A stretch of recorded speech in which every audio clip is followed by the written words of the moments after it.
Hello friends, in this video we will study chapter 4th class 9 chemistry structure of an atom. इस video में हम 9th class की chemistry structure of an atom के बारे में पढ़ेंगे. इससे पहले थर्ड चैप्टर में हमने एटम और मॉलिक्यूल के बारे में पढ़ा था.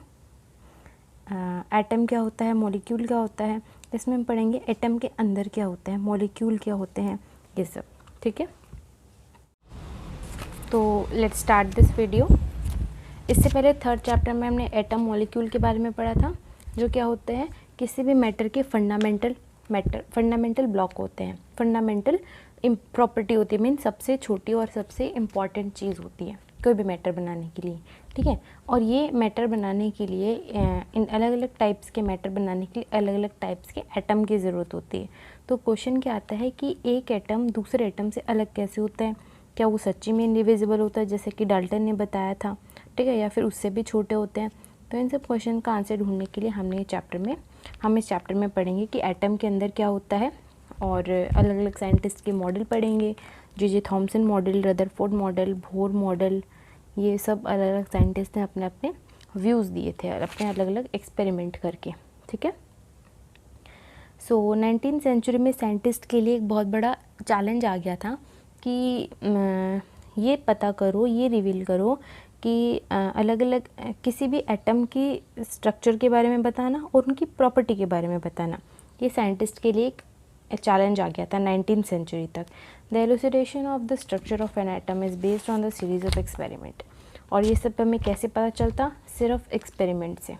ओके, इसके बाद एक सबसे पहले तो डाल्टन ने बताया था कि एटम होते हैं इंडिविजिबल होते हैं, उनको हम नहीं तोड़ सकते, सबसे छोटी यूनिट होती है. इसके बाद एक इंडिकेशन मिला कि एटम के अंदर भी कुछ होता है. वो कैसे मिला indication, by static electricity. Okay, अब हम पढ़ेंगे यहाँ पे चार्ज पार्टिकल इन मैटर के अंदर चार्ज पार्टिकल्स मीन्स जैसे कि हम दो चीज़ों को जब आपस में रब करते हैं तो चार्ज एक्सचेंज होता है. जैसे कि यहाँ पे एक एक्टिविटी है, जैसे कि हम अपने ड्राई हेयर में कॉम्ब को रब करते हैं तो उसमें चार्ज एक्सचेंज होता है. ठीक है, जब हम उसको पेपर के पीसेस के पास ले जाते हैं तो वो अट्रैक्ट होता है. ऐसे ही जब हम एक ग्लास रोड को एक सिल्क के क्लॉथ के साथ रब करते हैं और फिर उसको बैलून के पास लेके जाते हैं तो उसमें भी चार्ज एक्सचेंज होते हैं. ठीक है, तो इस एक्टिविटी से हमें पता चला कि जब हम दो चीज़ों को आपस में रब करेंगे तो उनमें चार्ज एक्सचेंज होगा. अब क्वेश्चन क्या आता है कि हमें पता है कि हमें पता चला कि एटम है, sorry this is the answer. तो क्वेश्चन वाज ये चार्ज आया कहाँ से. ओके, आंसर क्या आता है कि एटम है वो डिविजिबल है, उसके अंदर कुछ तो है जिसको हम आपस में तोड़ सकते हैं, जिसको हम ब्रेक करने के बाद उसके अंदर कुछ होगा. ओके, और उसके अंदर क्या होगा, that would be the charge particles. ठीक है, साइंटिस्ट ने बताया, अलग अलग साइंटिस्ट ने अपने अलग अलग व्यूज़ दिए थे. 1900 में एक साइंटिस्ट थे जिन्होंने जे थॉमसन, जिन्होंने बताया था इलेक्ट्रॉन के बारे में, और यही इलेक्ट्रॉन के बारे में ई गोल्डस्टीन 1886 में बता चुके थे. और कैसे बता चुके थे, अलग अलग रेडिएशन से, गैस से जो निकलती है, और फिर उनको कैनाल रेज नाम दिया था. देखिए, चार्ज पार्टिकल्स पता है, सबसे पहले इलेक्ट्रॉन के बारे में पता चला 1900 में जे थॉमसन ने दिया. 1886 में ई गोल्डस्टीन इनके बारे में बता चुके थे. ठीक है, इलेक्ट्रॉन के बारे में ई गोल्डस्टीन पहले ही बता चुके थे 1886 में, जिसको फर्दर जे थॉमसन ने 1900 में बताया इलेक्ट्रॉन के बारे में. ओके, ये जो रेस है पॉजिटिवली चार्ज थी. ठीक है, जिसकी वजह से हमें एक और सब एटॉमिक पार्टिकल के बारे में पता चला जिसका जो मैग्नीट्यूड है, जिसकी वैल्यू है वो इलेक्ट्रॉन के जितनी ही है, इक्वल ही है, लेकिन साइन अपोजिट है इलेक्ट्रॉन के. ठीक है, और जो मास है वह अप्रॉक्सीमेटली इलेक्ट्रॉन से 2000 टाइम्स ज़्यादा होगा. किसका, जो दूसरी जो चीज़ डिस्कवर हुई वो क्या थी, प्रोटॉन थी. इलेक्ट्रॉन का चार्ज कितना है, -1.6 इंटू 10⁻⁻19 कूलम. प्रोटॉन का +1.6 इंटू 10⁻⁻19 कूलम. दोनों का मैग्नीट्यूड सेम है, दोनों का जस्ट साइन अपोजिट है. ओके, फिर क्या हुआ, इलेक्ट्रॉन का कैसे नाम दिया, ई से, ई नेगेटिव से लिखा, प्रोटॉन को पी पॉजिटिव से लिखा. मास ऑफ प्रोटॉन को ले लिया एज 1 यूनिट और उसका चार्ज ले लिया +1. ऐसे ही इलेक्ट्रॉन का जो मास होता है वो तो नेग्लिजिबल होता है, कुछ इतना मास नहीं होता है, लेकिन उसका चार्ज -1 ले लिया. ओके, इसके बाद हमें पता चला कि एटम के अंदर प्रोटॉन होते हैं, एटम के अंदर ही इलेक्ट्रॉन होते हैं। प्रोटॉन पे पॉजिटिव चार्ज होता है, इलेक्ट्रॉन पे नेगेटिवली चार्ज होता है और म्यूचुअली आपस में एक दूसरे को बैलेंस करते हैं। पॉजिटिव नेगेटिव है, वैल्यू तो सेम ही है, तो अप्रॉक्सीमेटली क्या हो गया, एटम न्यूट्रल हो गया। ठीक है। It also appeared that proton were in interior of the atom. ये भी पता चला कि प्रोटॉन है वो इलेक्ट्रॉन के एकदम एटम के एकदम अंदर है, बिल्कुल बीच में है, सेंटर में है, जबकि जो इलेक्ट्रॉन है वो थोड़ा दूर है। हम चाहे तो इलेक्ट्रॉन को निकाल सकते हैं बट प्रोटॉन को नहीं निकाल सकते। ठीक है। अब क्या क्वेश्चन आता है, what sort of structure did these particle of atom form. ये एटम की, ये जो एटम है किस तरीके की स्ट्रक्चर बनाते हैं। ठीक है। अब यहाँ पे स्ट्रक्चर के बारे में दिया गया है आगे। अभी तक हमने क्या पढ़ा, इलेक्ट्रॉन पता चला हमें, एटम के अंदर इलेक्ट्रॉन होता है, प्रोटॉन होता है। इलेक्ट्रॉन के बारे में पहले 1886 में ई गोल्डस्टीन ने बताया था, through canal raise, through gas radiation. उसके बाद इन्हीं इलेक्ट्रॉन के बारे में जे थॉम्सन ने 1900 में बताया। इलेक्ट्रॉन का जो चार्ज है अभी तक वो बताया नहीं था, अभी तक डिस्कवर नहीं किया है, लेकिन ये बताया सिर्फ नेगेटिव में होता है, माइनस में होता है, एंड वो इलेक्ट्रॉन जो है एटम से, सेंटर से थोड़ा दूर रहते हैं। और प्रोटॉन पॉजिटिव होता है, दोनों का मैग्नीट्यूड सेम होता है, चार्ज अपोजिट होता है और वो एकदम सेंटर में होता है। ठीक है। और क्या बताया कि हम इजीली इलेक्ट्रॉन को तो निकाल सकते हैं बट प्रोटॉन को इजीली नहीं निकाल सकते। ठीक है। अब आता है हमारा स्ट्रक्चर। स्ट्रक्चर से हमें क्या पता चलता है, डाल्टन ने जो बताया था कि एटम है वो इंडिविजिबल है और इंडिस्ट्रक्टिबल है, हम उन्हें नहीं तोड़ सकते। क्यों? क्योंकि उसके अंदर कुछ है ही नहीं, वो सबसे छोटी यूनिट है।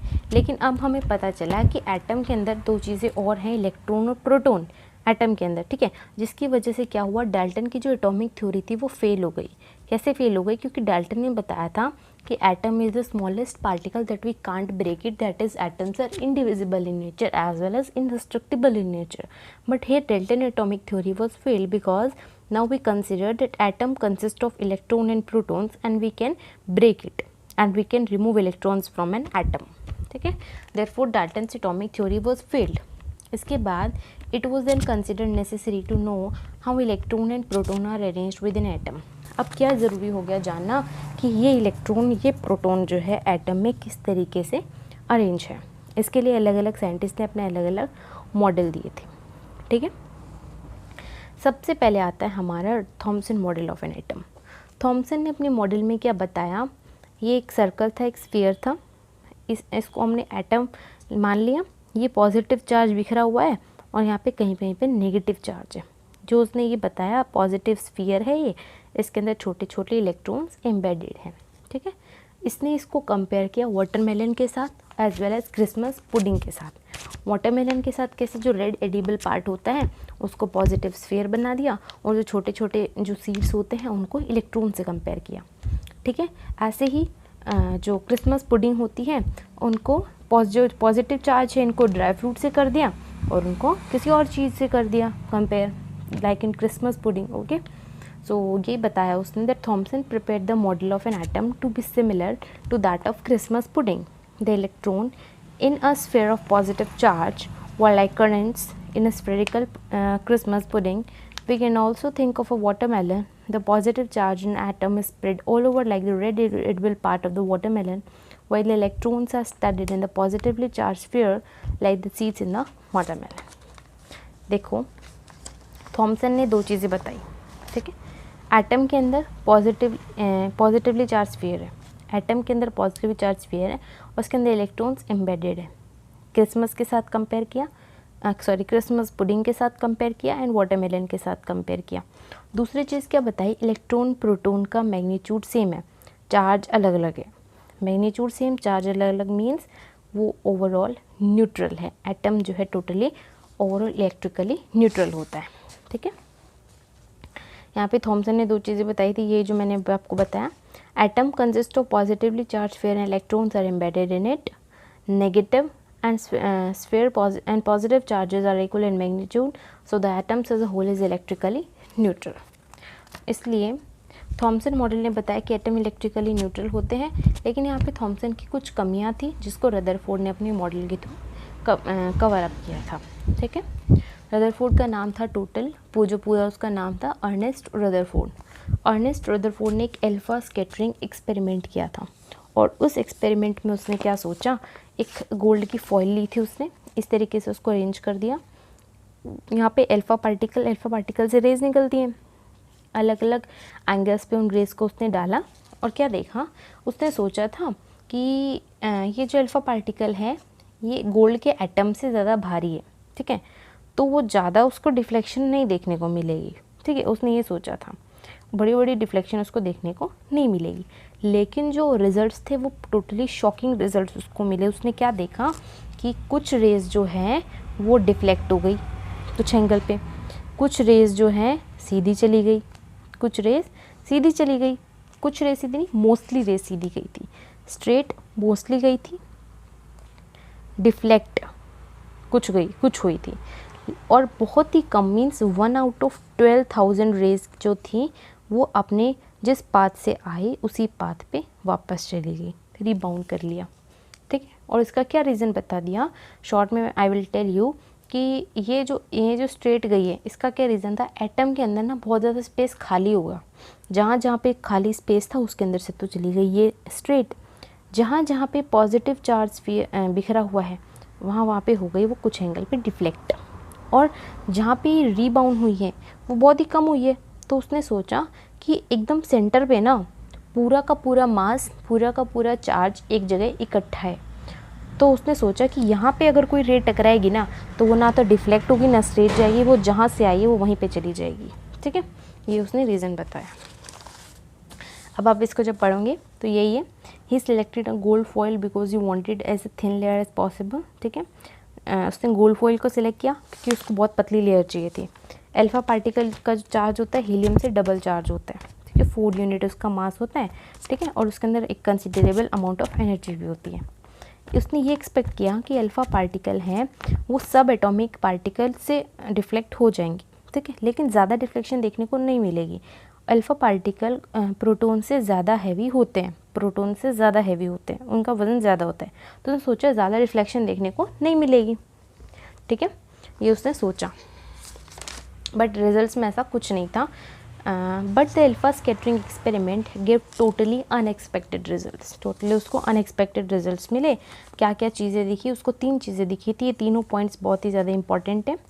Most of the fast moving alpha particle pass straight through the gold foil, mostly जो अल्फा पार्टिकल की रेस थी वो स्ट्रेट चली गई, कुछ अल्फा पार्टिकल्स हैं डिफ्लेक्ट हो गई स्मॉल एंगल्स पे, और 1 out of every 12,000 particles rebound हो गई, वापस अपने उसी पाथ से चली गई। देखो जैसे कि ये अल्फा पार्टिकल आई, यहाँ से जो रेस गई क्योंकि बीच में कुछ है ही नहीं तो वो स्ट्रेट चली गई, यहाँ पे आई स्ट्रेट चली गई, ठीक है, यहाँ पे आई देखो जैसे बीच में टकराई ना ये वापस चली गई एकदम अपने उसी पाथ, एकदम जैसे कि ये डिफ्लेक्ट हो गई, ठीक है, एकदम जैसे यहाँ पे ये वाली आप देखोगे जिस पाथ से आई उसी पाथ से वापस चली गई, कुछ में उसको डिफ्लेक्शन देखने को मिला।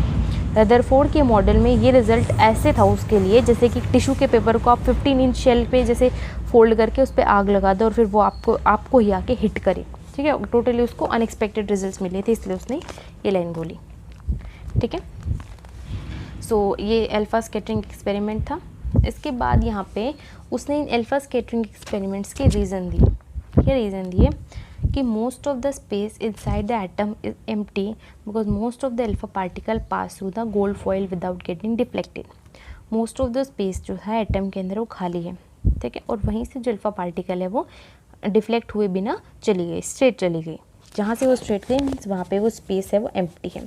कुछ जो बहुत ही कम पार्टिकल से डिफ्लेक्ट हुए अपने पाथ से, इसका मतलब वहाँ पे पॉजिटिवली चार्ज थोड़ा है, ज़्यादा नहीं है, थोड़ा है, और जहाँ पे वो एकदम 180 डिग्री पे डिफ्लेक्ट हो गई वहाँ पे पूरा का पूरा पॉजिटिव चार्ज, पूरा का पूरा मास वहाँ पे इकट्ठा हुआ है। A very small fraction of alpha particle वो deflected by 180 degree indicating that all the positive charge and mass of their gold atom were concentrated in a very small volume within the atom, ठीक है, space centre पे पूरा का पूरा मास और positive charge एक जगह इकट्ठा है और वहीं से वो अपना रीबाउंड करके पाथ को चली जाती है, ठीक है।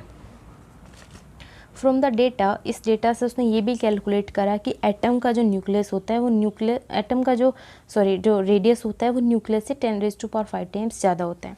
एटम के अंदर न्यूक्लियस प्रेजेंट होता है, एटम ये उसके अंदर न्यूक्लियस है, ठीक है। सपोज ये न्यूक्लियस है और ये जो एटम का जो रेडियस है वो इस न्यूक्लियस के रेडियस से 10⁵ टाइम्स ज़्यादा होगा, ठीक है। और क्या बताया उसने, there is a positively charge centre in the atom called nucleus. बीच में सेंटर में एक पॉजिटिवली चार्ज सेंटर है जिसको न्यूक्लियस बोलते हैं, और वहीं पे एटम का पूरा मास इकट्ठा रहता है, ठीक है। इलेक्ट्रॉन्स है वो रिवॉल्व होते हैं न्यूक्लियस के चारों तरफ सर्कुलर पाथ में। न्यूक्लियस का जो साइज़ होता है बहुत ही छोटा होता है as compare to atom.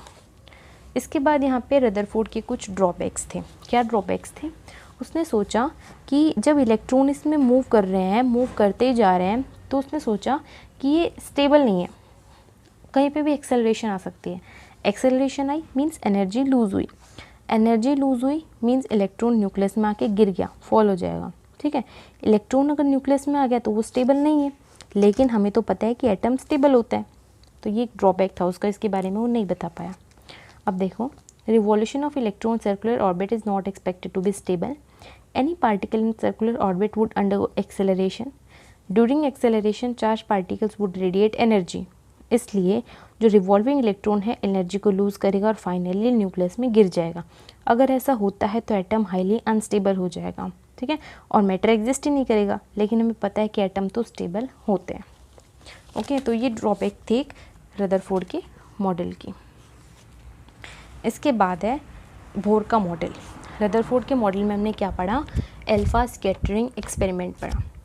Alpha scattering experiment में क्या था, उसने क्या बताया, ये था रदरफोर्ड का मॉडल।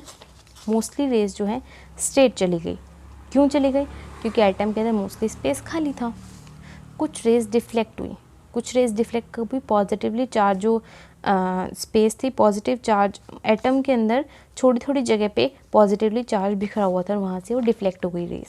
बहुत ही कम अपने पाथ से वापस चली गई, क्योंकि सेंटर के ऊपर पूरा का पूरा मास प्रेजेंट था, पूरा का पूरा चार्ज प्रेजेंट था, और वहाँ पे पॉजिटिवली चार्ज कंसनट्रेटेड था, और वहाँ पे जो रेज आई वो अपने उसी पाथ को रिट्रेस करके वापस चली गई। इसके बाद आता है आप लोग का Bohr model of an atom. Bore ने क्या बताया, bore he was a scientist. Bore ने क्या बताया, जो रदरफोर्ड के मॉडल पे जो ऑब्जेक्शंस उठे थे उसको क्लियर करने के लिए, उसको ओवरकम करने के लिए बोर ने अपना मॉडल दिया था। उसका नाम था नील्स बोर, ठीक है। उसने क्या बताया कि कुछ स्पेशल ऑर्बिट्स होते हैं, इसको डिस्क्रीट ऑर्बिट बोलते हैं, सिर्फ वही एटम के अंदर अलाउड है, और जब इलेक्ट्रॉन इन ऑर्बिट के अंदर मूव करते हैं तो एनर्जी रेडिएट नहीं करते, ठीक है।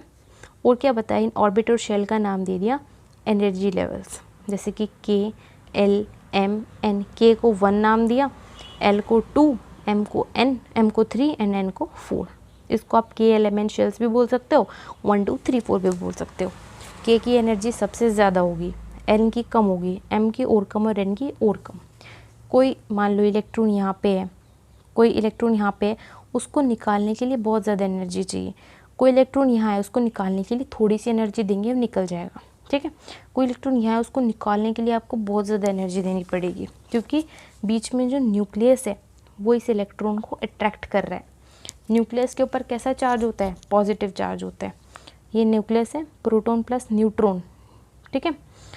न्यूट्रॉन तो आपने अभी पढ़ा नहीं है, प्रोटॉन पे पॉजिटिव चार्ज है, न्यूक्लियस के अंदर प्रोटॉन है, इसके बाद यहाँ पे इलेक्ट्रॉन है, मूव करते हैं, ठीक है। प्रोटॉन पे पॉजिटिव, इलेक्ट्रॉन पे नेगेटिव, आपस में अट्रैक्ट करके रखते हैं। फोर्स होती है, अट्रैक्टिव फोर्स होती है, जिसकी वजह से ये बाहर नहीं निकलते।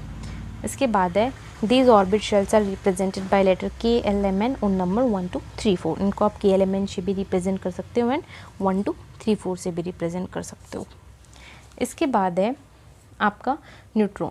न्यूट्रॉन के बारे में बताया था एक साइंटिस्ट ने 1932 में, जेम्स चैडविक ने, ठीक है। एक और सब एटॉमिक पार्टिकल डिस्कवर किया जिसके ऊपर कोई चार्ज नहीं होता और मास उसका प्रोटॉन के जितना ही होता है, ठीक है। और उसका नाम दे दिया न्यूट्रॉन, ठीक है। न्यूट्रॉन जो है सभी एटम में प्रेजेंट होता है एक्सेप्ट हाइड्रोजन। हाइड्रोजन में प्रेजेंट नहीं होता, हाइड्रोजन के न्यूक्लियस में प्रेजेंट नहीं होता, ठीक है। बाकी सबके न्यूक्लियस में प्रेजेंट होता है। जनरली न्यूट्रॉन को आप n से लिखते हो। मास, अगर हमें किसी एटम का मास निकालना है तो वो आपके प्रोटॉन न्यूट्रॉन का मास निकाल लो, दोनों को जोड़ दो, वो आपके एटम का मास आ जाएगा। तो ये देखो 3 चीज़ें हमने पढ़ी। एटम के अंदर 3 चीज़ें होती है, इलेक्ट्रॉन, प्रोटॉन, न्यूट्रॉन। इलेक्ट्रॉन पे नेगेटिव चार्ज, प्रोटॉन पे पॉजिटिव चार्ज, न्यूट्रॉन पे नो चार्ज। ठीक है। प्रोटॉन प्लस न्यूट्रॉन किस में होता है? न्यूक्लियस में होता है। इलेक्ट्रॉन चारों तरफ रिवॉल्व करते हैं न्यूक्लियस के चारों तरफ। ठीक है। सो इस वीडियो में हमने ये पढ़ा थॉमसन का मॉडल, रदरफोर्ड का मॉडल, बोर का मॉडल, न्यूट्रॉन पढ़ा, इलेक्ट्रॉन प्रोटॉन न्यूट्रॉन की डिस्कवरी पढ़ी। सो जैसे कि सबसे पहले इलेक्ट्रॉन 1886 में गोल्डस्टीन ने बता दिया था, देन 1900 में जे थॉमसन ने बताया था। ठीक है। गोल्डस्टीन ने कैसे बताया था? Through canal raise. ठीक है। इसके बाद जे थॉमसन ने अपना मॉडल दिया था, अपने मॉडल को क्रिसमस पुडिंग और वाटरमेलन के साथ कंपेयर किया था। दो चीज़ें बताई थी कि एटम एक पॉजिटिव, उसके अंदर एक पॉजिटिवली चार्ज फेयर होता है, इलेक्ट्रॉन्स उसमें एम्बेडेड होते हैं। दूसरी चीज़ क्या बताई थी? जो एटम होता है उसके अंदर नेगेटिव पॉजिटिव चार्ज मैग्नीट्यूड में इक्वल होते हैं, तो टोटली न्यूट्रल हो जाएगा। फिर उसकी कुछ कमियां थी जिसको रदरफोर्ड ने कंप्लीट किया। रदरफोर्ड ने अल्फा स्कैटरिंग एक्सपेरिमेंट किया, टोटली अनएक्सपेक्टेड उसको रिजल्ट्स मिले। क्या देखा उसने कि बहुत सी रेज जो है सीधी गई, कुछ डिफ्लेक्ट हो गई और बहुत ही कम रीबाउंड हो गई।